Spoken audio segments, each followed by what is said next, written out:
Comenzamos esta clase cuarta del módulo de apologética, recordando las palabras del apóstol Pedro, que nos anima a cada uno de los creyentes a ejercer esta preciosa labor. Dice Primera de Pedro 3, 15 y 16.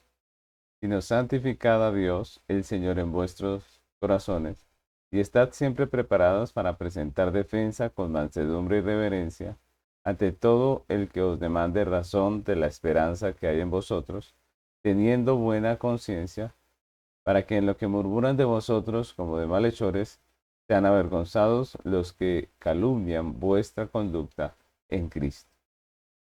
Este precioso versículo es un ánimo y es un llamado del apóstol Pedro a que ejerzamos esta labor de la apologética, que no es otra cosa que la defensa de la verdad, de la defensa del evangelio. Presentemos defensa con mansedumbre y reverencia ante todo el que nos demande razón de nuestra esperanza. Y Pedro nos instruye a que cada uno de nosotros como creyentes debemos estar preparados. No nos puede coger las circunstancias sin preparación para esta labor. Y es por eso que es importante este módulo de apologética. Hemos estado avanzando por este módulo y hoy llegamos a la cuarta clase, que es la última de este módulo. Le recuerdo un poco lo que ha sido el contenido de este módulo. En la primera clase hablamos de la apologética, vimos qué es la apologética y hablamos también de la cultura. Vimos cómo el hombre se rebela contra Dios, en el pecado su corazón es corrompido y termina levantando una cultura totalmente contraria a lo que Dios manda en su palabra. Vimos las diferentes eh, fases de la historia de redención. Vimos cómo era el hombre cuando fue creado, que fue creado bueno. Luego aprendimos que en la caída el hombre se corrompió y por eso practica una vida, una cultura, una manera de vivir que es totalmente contraria a Dios. Y hablamos también de la regeneración, que cuando Dios salva al hombre, y finalmente de la glorificación. En esas cuatro etapas, pues vemos la diferencia, ¿no? Comenzamos siendo creados a la imagen de Dios, el hombre cae en pecado y se corrompe, se aparta de Dios, se da una cultura totalmente contraria a la voluntad de Dios. Solamente la redención le puede salvar, pero la restauración perfecta de una cultura cristiana o de una cultura para la gloria de Dios solamente es en la eternidad, cuando venga la glorificación. Y en la tercera clase hablamos de una cosmovisión cristiana. En la segunda clase hablamos de la religión de la humanidad caída y vimos cómo el hombre creó diferentes maneras de vivir su vida, de expresar eh, su religión, su religiosidad, de una manera contraria a lo que la Biblia dice, a lo que Dios manda, ¿no? Obviamente la religión de la humanidad, por ser el hombre un ser caído, pues iba a ser caída. Entonces de ahí sale toda esa cantidad de religiones, creencias, filosofías, ideologías que están tan de moda. Todas estas cosas surgen de un corazón caído y la respuesta, o más bien la obvia situación es que estas cosas que salen del corazón caído del hombre pues son totalmente contrarias a la ley de Dios. Se acomodan perfectamente al pecado del corazón del hombre y por eso son contrarias a los mandamientos y a las leyes de Dios. En la tercera clase hablamos de la cosmovisión cristiana, de la obra que Dios hace en el corazón del hombre cuando le salva para restaurar su cosmovisión que había perdido, su cosmovisión cristiana, su cosmovisión para la gloria de Dios. Y vimos esa obra de Dios y vimos cómo en esa obra que Dios hace, pues nos llama a nosotros, a los regenerados, a los salvos, a los que hemos sido redimidos por la gracia de Cristo, a practicar, como dice aquí en este versículo que acabamos de leer, el apóstol Pedro, a practicar la apologética o la defensa de la verdad con mansedumbre, con reverencia y a estar preparados. Es la cosmovisión cristiana. Vimos un poco de lo que es el llamado que tiene la iglesia. La gran comisión no es otra cosa que un llamado apologético, un llamado a defender la fe, a defender el evangelio. Y hemos visto este precioso tema de la apologética como parte de la responsabilidad que tenemos todos los creyentes. Finalmente, hoy vamos a hablar de la práctica apologética. Se trata de poder hacer una pequeña práctica de lo que es la apologética. Para hacerla, primero quisiera comenzar recordándoles que hemos podido ver en nuestro estudio de apologética que el problema del hombre con Dios no tiene que ver simplemente con el hecho de que nunca oyó de él, por ejemplo, o que no le conoce realmente, o que no sabe que existe Dios, ¿no? O que de pronto no le pueda entender, no pueda entender su palabra. De eso no se trata el problema del hombre.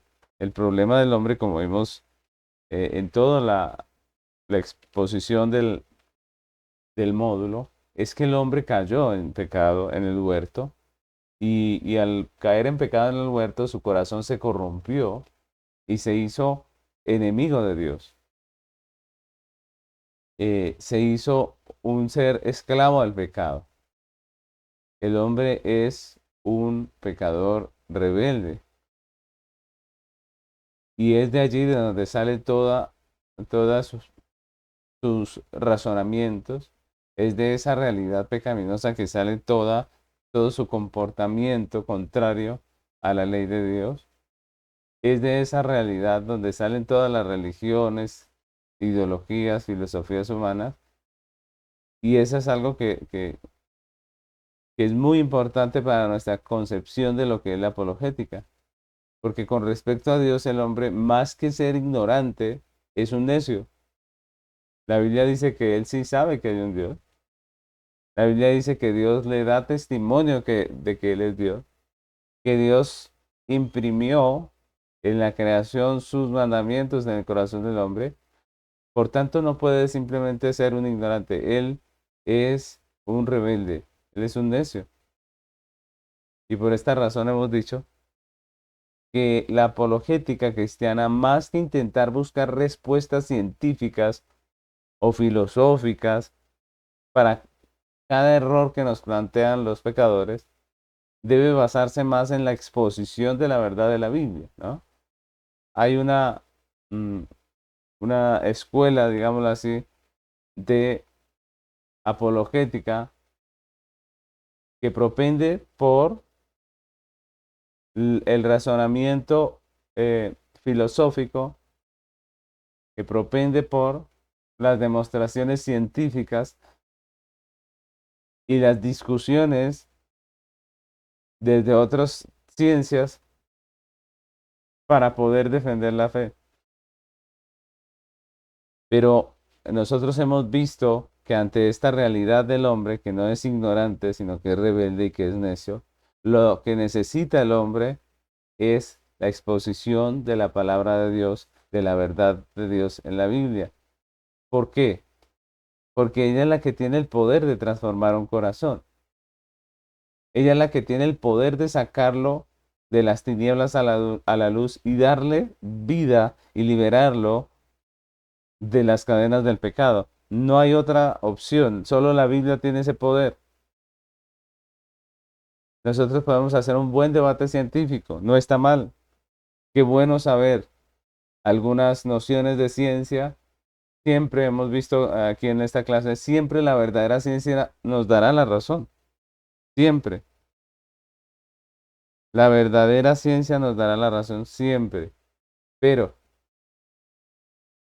Si basamos nuestra argumentación y nuestra defensa únicamente en la ciencia y vemos en la ciencia la respuesta a la defensa del Evangelio, pues entonces estamos equivocados. Porque la ciencia no tiene el poder de cambiar al impío que nos está escuchando, al hombre necio que no quiere oír de Dios y que no quiere saber de Dios, sino solamente la palabra de Dios.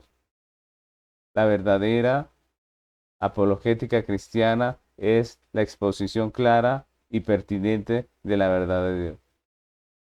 Y por eso, cuando Pedro nos dice, estad preparados para presentar defensa con mansedumbre, no se está refiriendo precisamente a nociones de ciencia, no se está refiriendo a una buena argumentación filosófica, sino que más bien se está refiriendo a que nosotros debemos estar preparados con la palabra de Dios para hacer defensa de nuestra fe.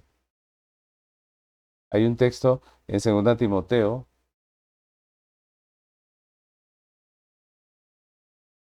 el capítulo 3, el versículo 16 y 17, que dice, toda la escritura es inspirada por Dios y útil para enseñar, para redarguir, para corregir, para instruir en justicia, a fin de que el hombre de Dios sea perfecto, enteramente preparado para toda buena obra.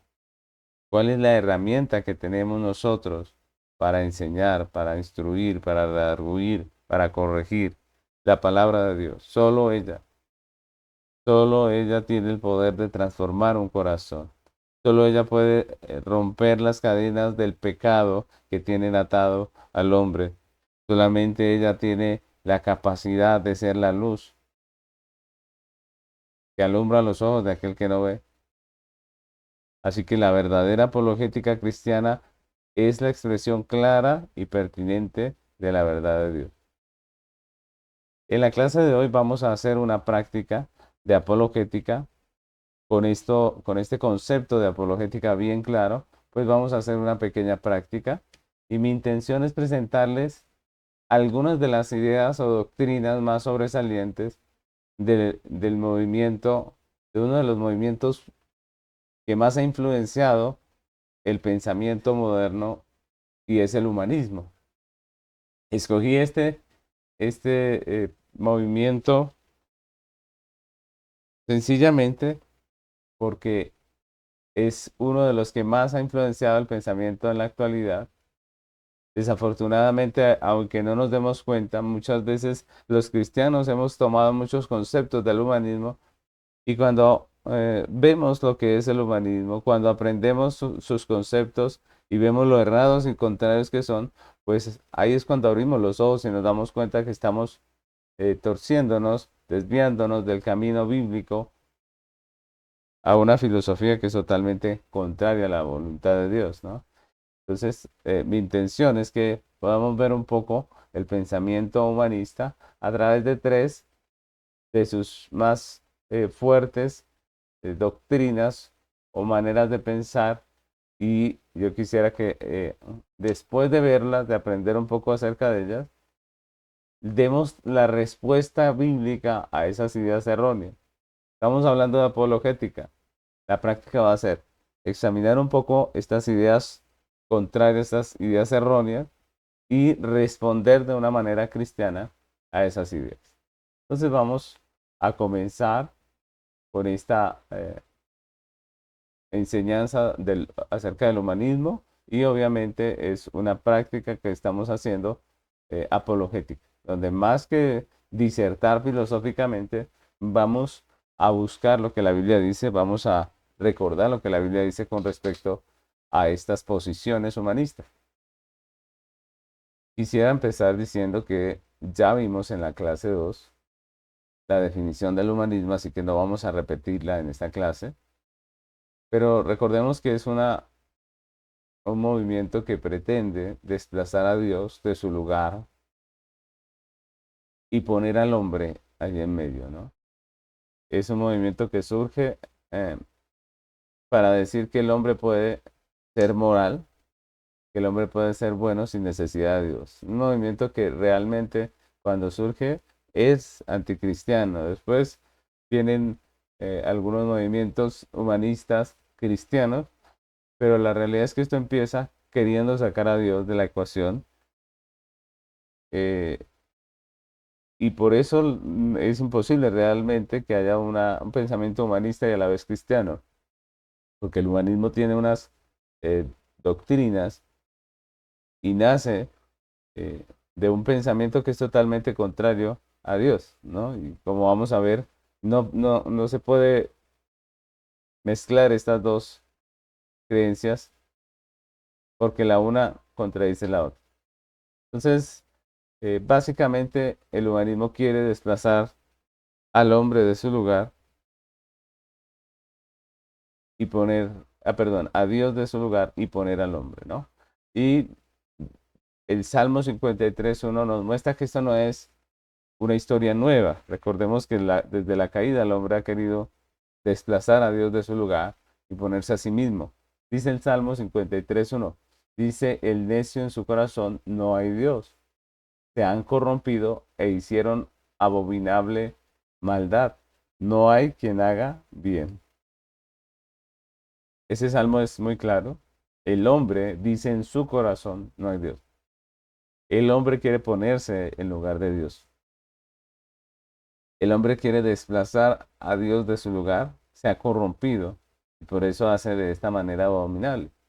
Entonces vamos a ver algunas de las ideas humanistas en su expresión más contemporánea, en lo que estamos viendo hoy en día, para que también, aparte de hacer una práctica apologética, nosotros también podamos quedarnos con una clase que nos haga entender la realidad que estamos viviendo y también nos dé algunas herramientas.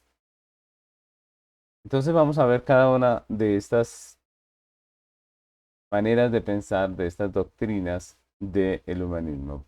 Empecemos con el antropocentrismo. Como ustedes pueden ver allí en la pantalla, he puesto el antropocentrismo y la respuesta bíblica que es el teocentrismo, ¿no? ¿Qué es esto del antropocentrismo? No es otra cosa que la consideración de que todo gira en torno al hombre, que el hombre es el centro del universo, el fin absoluto de la creación. Y el antropocentrismo aparta sus ojos de Dios, de la verdad de Dios, aparta sus ojos de la justicia de Dios, de la ley de Dios, que es absoluta, que es importante para el hombre, que es la ley que debería legislar la vida del hombre, que debería gobernar la vida del hombre, y pone en el hombre sus ojos. Pone sus ojos en las necesidades del hombre, en sus sentimientos, en sus emociones. Eso es antropocentrismo. Y si ustedes se dan cuenta, el mundo moderno es extremadamente antropocéntrico. Si ustedes se dan cuenta, el mundo en el que vivimos actualmente enfoca asuntos como la moral, como los derechos, como las legislaturas de las naciones, etcétera, exclusivamente en el hombre, en sus necesidades, en sus emociones, en cómo se siente, sin tener en cuenta a Dios, sin tener en cuenta su ley, sin tener en cuenta su verdad. Obviamente, esto lo que ha traído al mundo es castigo, es dolor, es aflicción, porque el hombre se está levantando en contra de lo que Dios ha establecido, enfocándose simplemente en el hombre. Y ahí nosotros como creyentes debemos tener cuidado, porque esta tendencia del mundo muchas veces la asimilamos nosotros como creyentes y queremos defenderla, porque suena piadosa, suena buena, porque propende por el bienestar del hombre. Y no es que la Biblia esté en contra del bienestar del hombre, no, pero la Biblia pone a Dios como el centro, como la razón, aunque la Biblia enseña que el hombre es la única criatura diseñada por Dios a su imagen y semejanza, Eso no lo hace el centro del universo. Eso no lo hace el ser más importante de todo el universo, no, señor. Dios es el soberano. Dios es el creador y Él es el dueño. Las Sagradas Escrituras son teocéntricas. Es decir, la Biblia enseña que Dios es el centro de todo. La Biblia presenta a Dios como creador y dueño de la totalidad de la existencia, del universo, de las criaturas, de todo. Y nos muestra que Él ha creado al hombre para su propia gloria. Dios creó al hombre para su propia gloria. No para la gloria del hombre, sino para la gloria de Dios. Y eso es interesante. Es interesante porque lo que hace es ponernos en nuestro lugar. Nos pone en el lugar de seres creados por Dios con un propósito divino. Colosenses capítulo 1, versículo 16 dice, porque en Él fueron creadas todas las cosas, las que hay en los cielos, las que hay en la tierra, visibles e invisibles, sean tronos, sean dominios, sean principados, sean potestades, todo fue creado por medio de Él y para Él. Claro, este versículo del apóstol Pablo. En Él fueron creadas todas las cosas, todo fue creado por medio de Él y para Él. Todo es para Dios, no es para el hombre. Miren lo interesante porque el humanismo es antropocéntrico y nos ha vendido la idea que todo es para el hombre, que el propósito es el hombre, que el fin es el hombre, pero la Biblia nos dice que el fin es Dios, que todo lo creado fue creado por medio de Él y para Él. En Romanos capítulo 11, versículo 36, dice la palabra, porque de Él y por Él y para Él son todas las cosas, a Él sea la gloria por los siglos. Amén.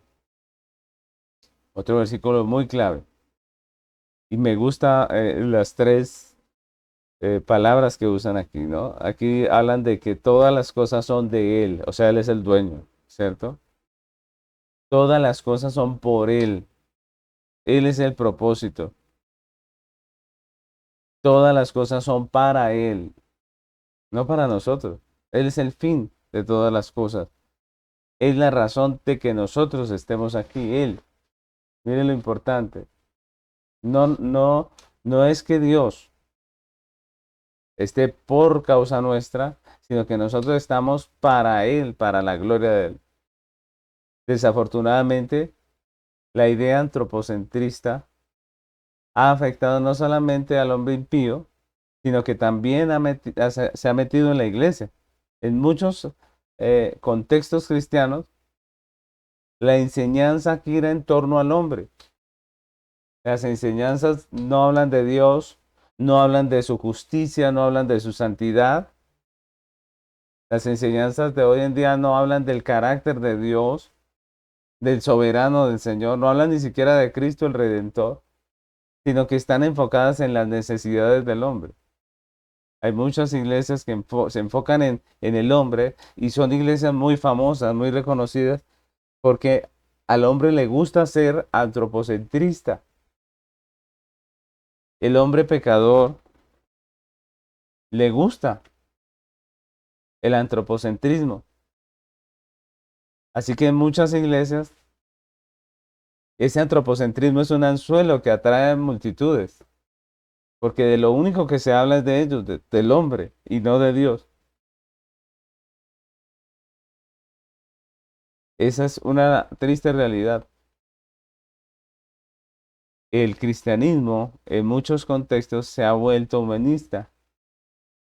El culto se hace para el hombre, no para Dios. Ya no se busca lo que le gusta a Dios, lo que le agrada a Dios, sino lo que esté de moda, lo que esté gustándole al hombre, lo que le esté generando satisfacción. El culto se ha vuelto muy humanista.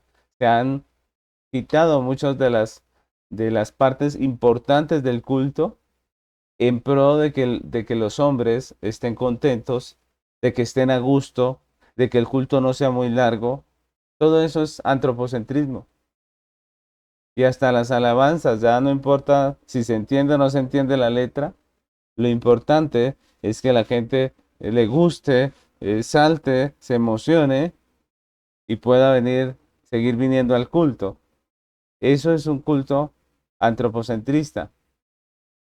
El cristianismo humanista enseña que Dios está para hacer feliz al hombre. Es más, el cristianismo humanista cree que Dios es el medio para que el hombre alcance su realización. Miren lo interesante. El cristiano humanista vive pensando que Dios es el medio por el cual él va a lograr todos sus antojos, todos sus deseos. Y yo le animo que en medio de esta clase usted piense si de pronto en su manera de pensar, en su manera de vivir su cristianismo, puede estar siendo usted un cristiano humanista. El cristiano humanista olvida que Dios es el soberano, que la Biblia y el Evangelio se tratan de Dios, de su justicia, de su verdad, de su ley, del Señor del universo cumpliendo su perfecto plan en la vida del hombre, pero para su propia gloria. Eso es lo que es el Evangelio, eso es lo que es la Biblia. La Biblia se trata de Dios, la Biblia se trata de Cristo, de su gloria, de su santidad, de su ley. Todos los beneficios que nos presenta el Evangelio son, son esa bendición añadida del Evangelio.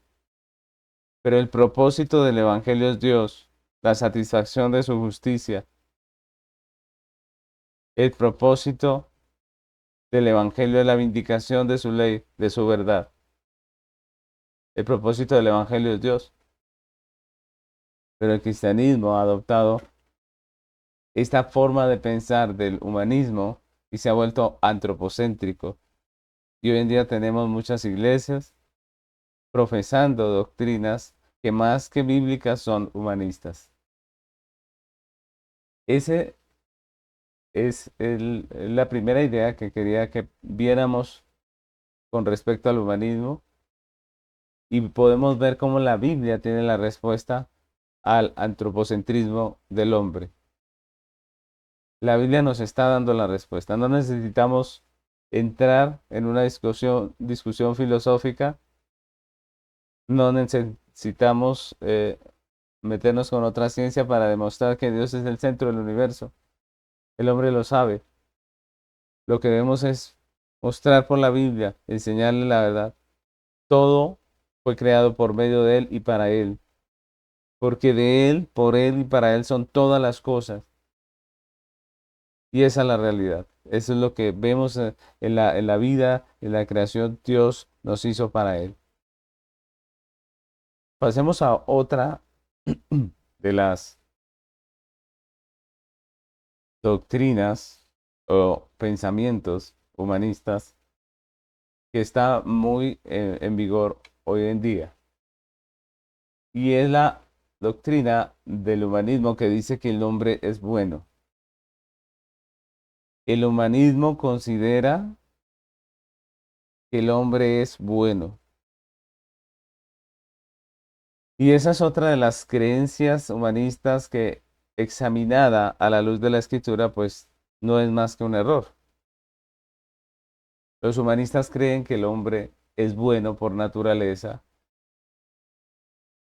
y que si termina haciendo lo malo, si termina corrompiéndose, es porque la sociedad, las circunstancias de la vida, la desigualdad, el trato inapropiado de pronto de sus padres o del Estado, o una experiencia negativa de su vida lo corrompió. Miren, miren lo interesante, ¿no? El humanista cree que el hombre nace siendo bueno, pero la sociedad, los problemas, la desigualdad, la injusticia lo corrompe. Y esa manera de pensar, aunque de principio no lo veamos, es una manera de pensar que cambia las cosas totalmente. Es una manera de pensar que corrompe todo el sistema de creencia, porque esta manera de pensar quita la culpa y la responsabilidad del hombre por sus actos y la pone en la sociedad, la pone en los padres, en el destino, en muchas cosas, ¿no? Y esto no solamente es un error, sino que también es un desastre y es algo que estamos viendo en la actualidad. Entonces un hombre, por ejemplo, viola la ley del Estado y ya no debe ser tratado como un criminal que violó la ley, sino que como él es el resultado de la sociedad y de todo lo que lo volvió así, entonces él pasa a ser una víctima de la sociedad. Él pasa a ser una víctima de los padres, del Estado, del destino, de lo que sea. Miren lo interesante. Ya no es un criminal, ahora es una víctima. Y si eso es así, ya no necesita una cárcel donde pague justamente por sus acciones, sino que necesita ayuda, necesita terapia, rehabilitación, para que él vuelva a ser el buen hombre que era al principio. Eso es lo que piensa el humanismo hoy en día. ¿Te parece mucho a la realidad que vivimos? Claro que sí.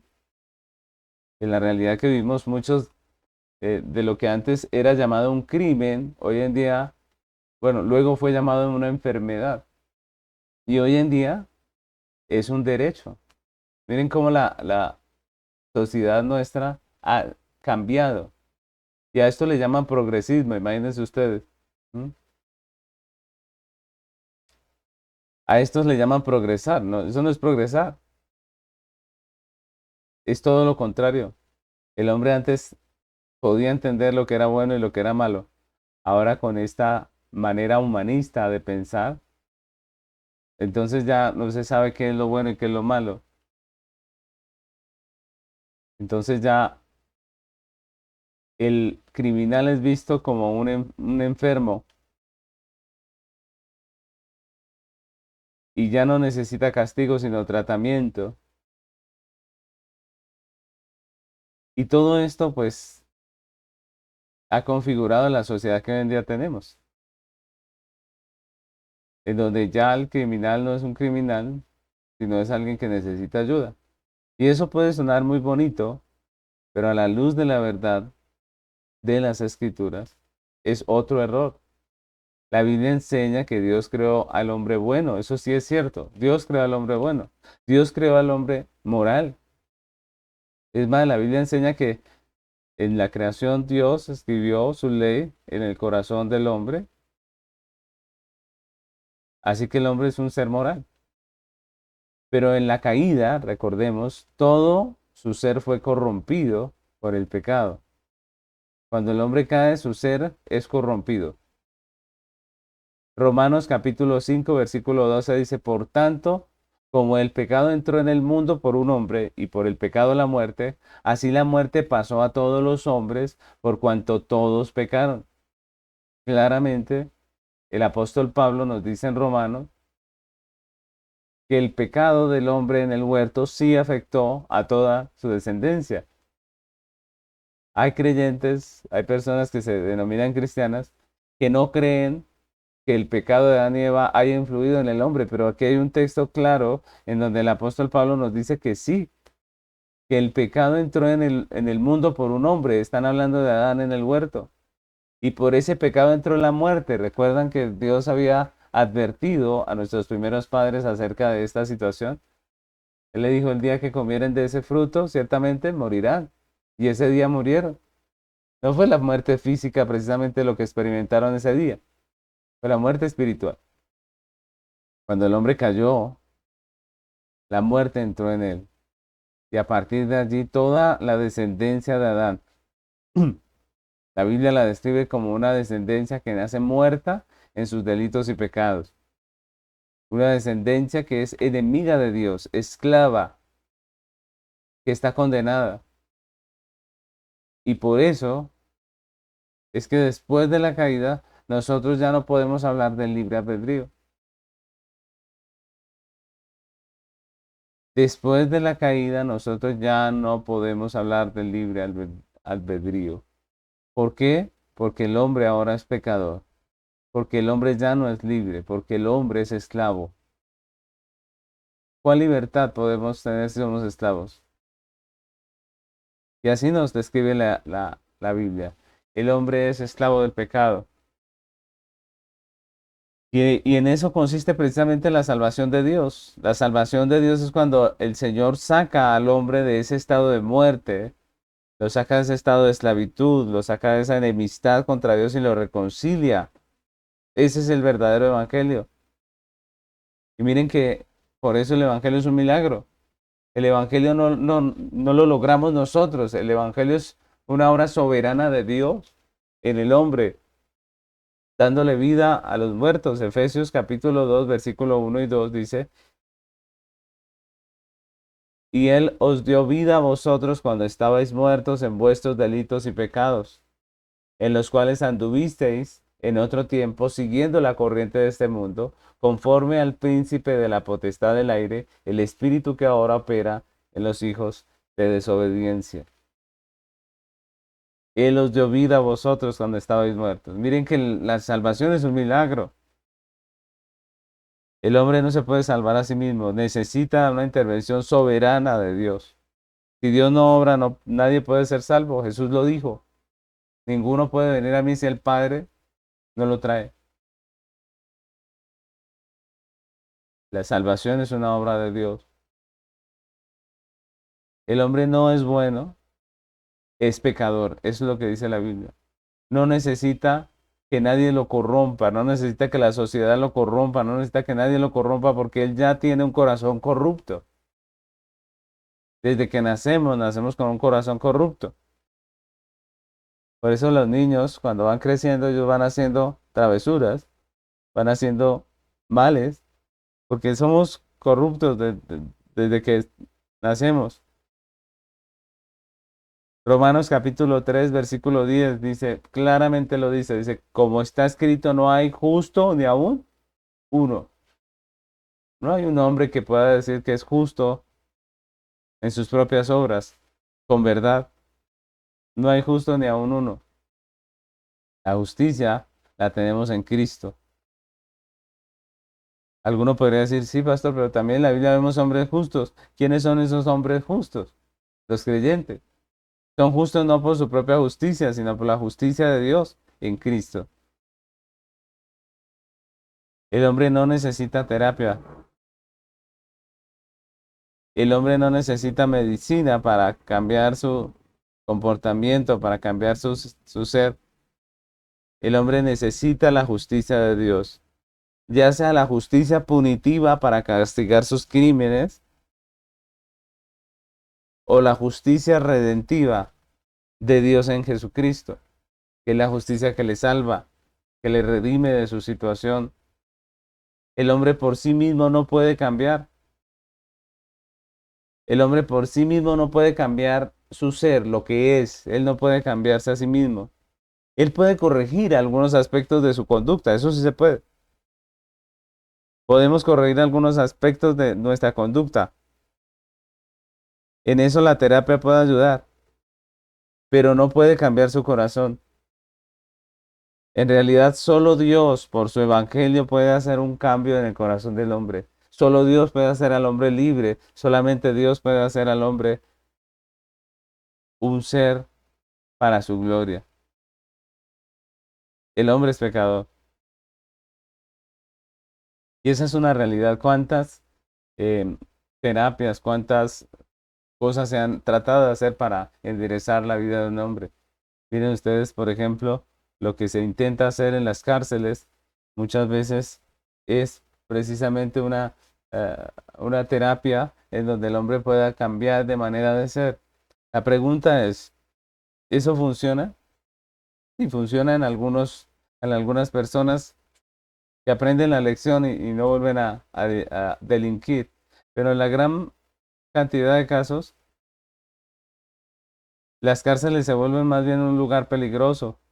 porque esos hombres que van allí no precisamente se convierten o cambian para convertirse en personas decentes, sino que muchas veces salen a hacer lo mismo.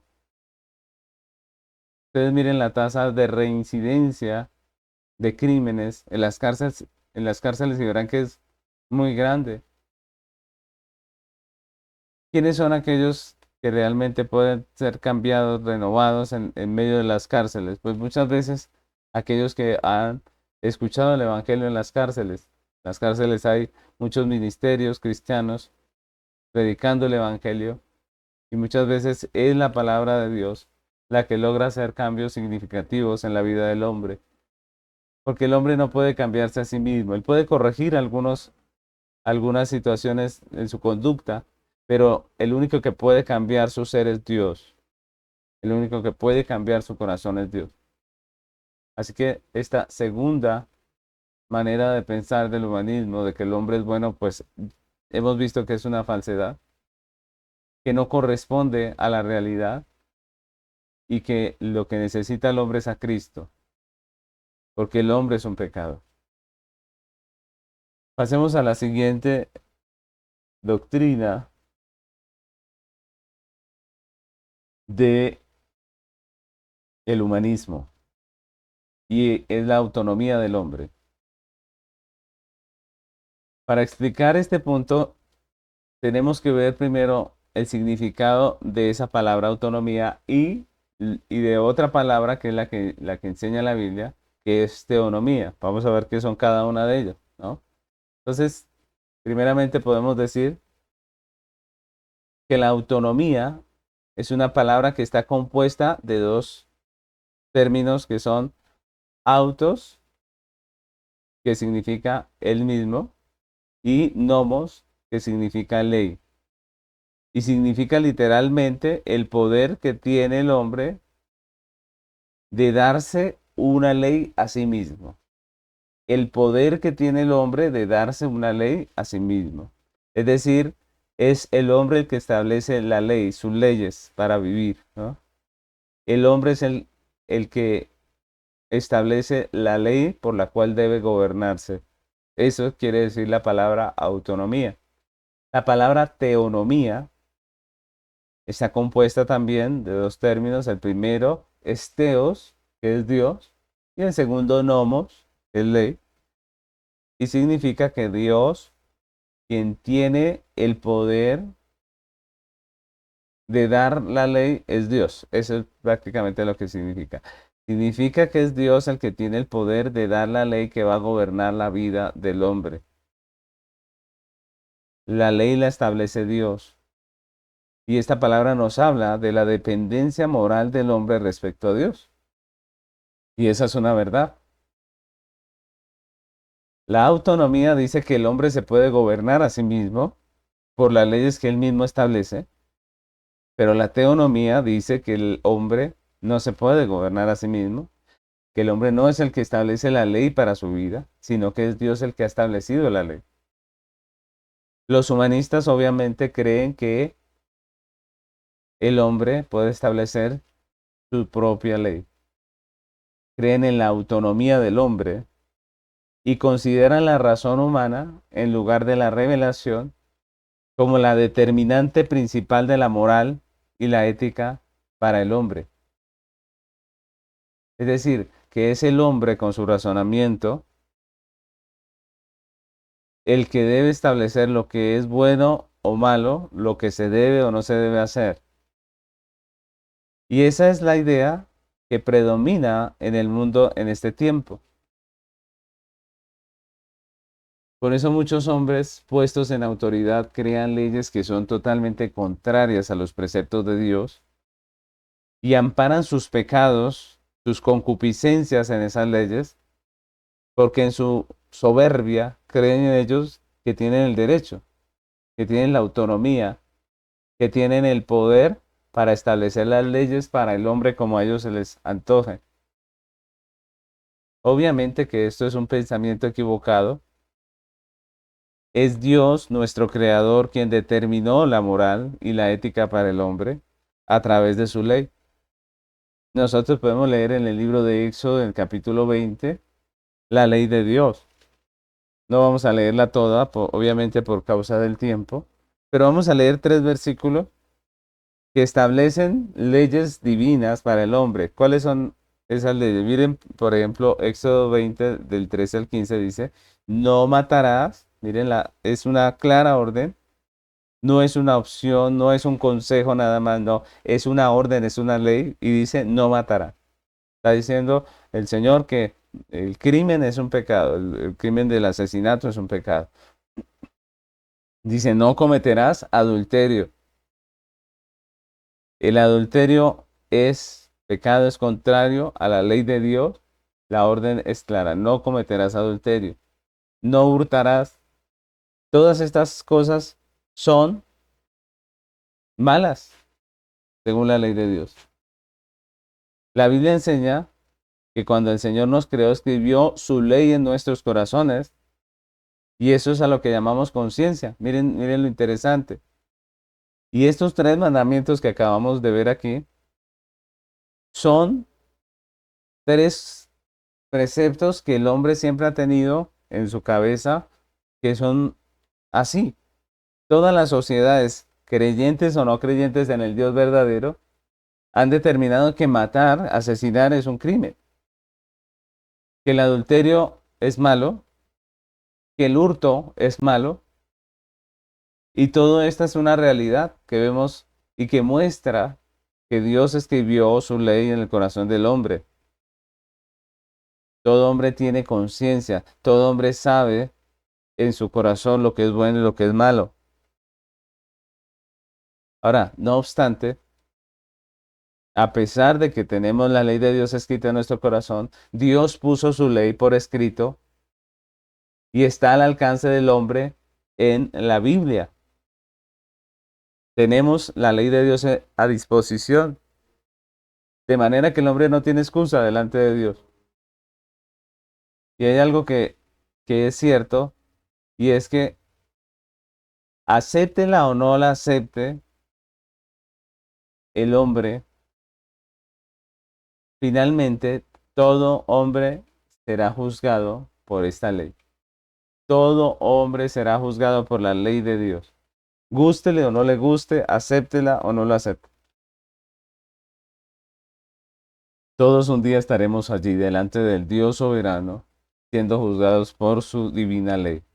Nuestras obras van a ser puestas en evidencia y van a ser confrontadas con la ley de Dios. Es lo que dice Apocalipsis 20, 11 y 12. Dice, y vi un gran trono blanco y al que estaba sentado en él, de delante del cual huyeron la tierra y el cielo, y ningún lugar se encontró para ellos. Y vi a los muertos, grandes y pequeños, de pie ante Dios, y los libros fueron abiertos, y otro libro fue abierto, el cual es el libro de la vida, y fueron juzgados los muertos por las cosas que estaban escritas en los libros según sus obras. Ese es el día del juicio. Ese día del juicio, el hombre será examinado conforme a la ley de Dios. Y en este sentido, mis hermanos, la Biblia viene a ser para el hombre, la Biblia inspirada por Dios, viene a ser la norma de fe y conducta para su vida. No hay otra norma de fe y conducta. Esa es la norma de fe y conducta para el creyente, la Biblia. Los cristianos en realidad no nos oponemos a la razón. Esa es una calumnia que ha levantado el humanismo, como si nosotros nos opusiéramos a la razón, como si nosotros estuviéramos en contra de la razón. Y eso es falso, porque de hecho Dios ordena a los creyentes que usemos la razón al tomar decisiones. A los creyentes no se nos llama a la ignorancia o a la creencia ciega en ideas absurdas, como lo han querido eh, hacer ver nuestros adversarios. Nosotros no queremos ser gobernados por supersticiones tontas, por falsas ideas. Dios no quiere eso para nosotros, sus criaturas. Cuando Pablo dice examinarlo todo y retener lo bueno, nos está llamando precisamente a razonar, a usar la razón para aceptar las ideas.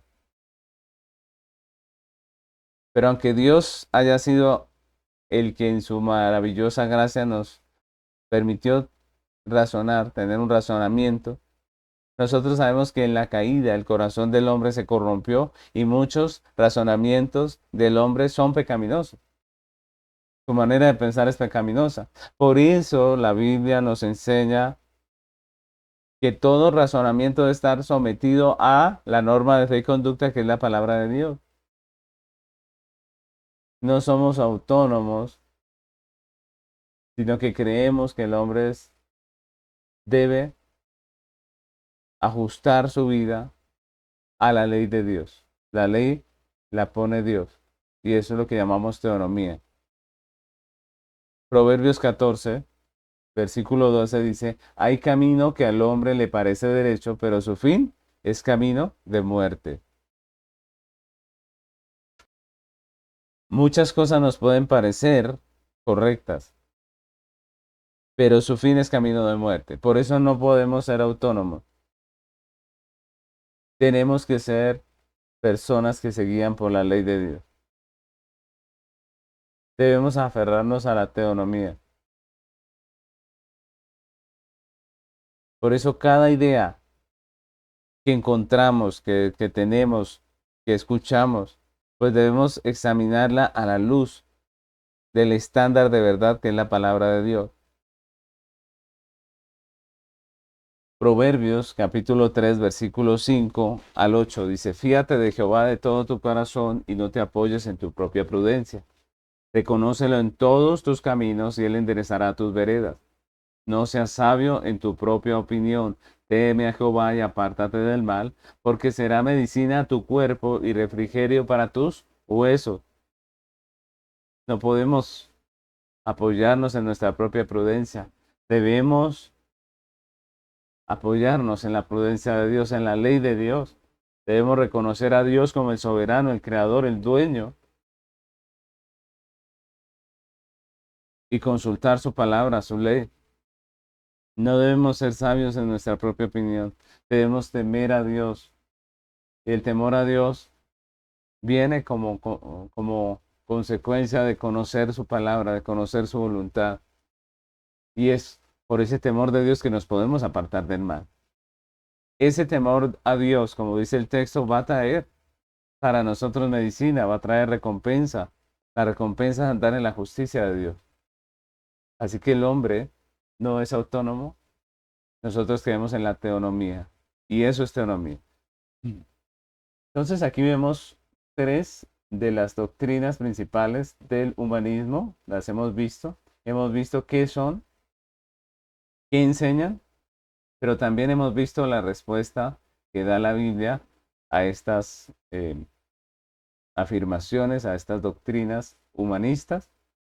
Desafortunadamente en todas estas ideas, en todas estas maneras de pensar ha caído la iglesia y hoy en día tenemos iglesias cristianas muy humanistas.